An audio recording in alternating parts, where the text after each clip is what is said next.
സാംസങ്ങിന്റെ നമ്മുടെ S9 സീരീസിലത്തെ ടാബാണ് കേട്ടോ. ഈ സാധനം ഞാൻ റീസെന്റ് ഇപ്പൊ ഒരു എനിക്ക് തോന്നുന്നു 10-15 ദിവസം മുമ്പ് ഞാൻ ഇതിന്റെ 1UI 7 അപ്ഡേറ്റ് ചെയ്തിട്ടുണ്ടായിരുന്നു. അപ്പൊ ഈ 1UI എല്ലാത്തിലും നല്ല ബഗ്ഗുകൾ വരുന്നുണ്ട് കേട്ടോ. അത് ഉമാർ ഇത്ര സമയം എടുത്ത് ലോഞ്ച് ചെയ്തിട്ട് ഇപ്പോഴും അപ്ഡേറ്റ് ബഗ് വരുന്നതെന്ന് പറയുമ്പോൾ സാംസങ് എന്താണോ പറ്റി ഇങ്ങനെ ഇഷ്യൂസ് ഒന്നും ഉണ്ടാവില്ല ഈ അപ്ഡേറ്റിലെ സംഭവത്തിലൊക്കെ. ഈ സാധനത്തിൽ എന്താ വെച്ചാൽ ആഫ്റ്റർ അപ്ഡേറ്റ് ഇതിന്റെ വോളിയം ഡൗൺ ബട്ടൺ അടയ്ക്കാൻ എന്താ പറയാ വർക്ക് ചെയ്യില്ല, ഇടയ്ക്ക് ചത്തോലെ എടുക്കും. പിന്നെ റീസ്റ്റാർട്ട് ചെയ്ത് കഴിഞ്ഞാൽ ചിലപ്പോൾ ശരിയാവും. അങ്ങനെ കുറച്ച് ഇഷ്യൂസ് വരുന്നുണ്ട്. ഞാൻ ആദ്യം വിചാരിച്ചു ഇതിന്റെ ഇത് അടിച്ചു പോയിന്ന്. അപ്പോൾ നിങ്ങൾക്കറിയും ഇത് ഞാൻ ആദ്യം വിചാരിച്ചു ഡിസ്പ്ലേ ഇങ്ങനെ അടിച്ചു പോകുന്നു. പക്ഷെ അത് ഇഷ്യൂസ് ഒന്നും ഇല്ല. സ്മൂത്ത്നെസ് ഒക്കെ കൊള്ളാം, വലിയ ഇഷ്യൂസും സംഭവങ്ങളൊന്നും ഇല്ല. പെന്നൊക്കെ സൂപ്പറായിട്ട് തന്നെ വർക്ക് ചെയ്യുന്നുണ്ട്. പുതിയ നമ്മുടെ UI നമ്മുടെ ആൻഡ്രോയിഡിന്റെ സ്റ്റോക്ക് പോലെ തന്നെ ഇങ്ങനത്തെ മോഡൽ ഇത് മൾട്ടിപ്പിൾ മോഡ് ഇതിൽ അവൈലബിൾ ആണ്.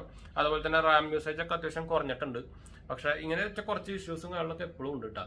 അപ്പോൾ നിങ്ങൾ ആരെങ്കിലുമൊക്കെ നമ്മുടെ എന്താ പറയുക സാംസങ്ങിന്റെ ടാബ് ഉപയോഗിക്കുന്നുണ്ടെങ്കിൽ 1UI അപ്ഡേറ്റ് ചെയ്യുമ്പോൾ അതൊന്ന് നോക്കാൻ മറക്കണ്ട കേട്ടോ.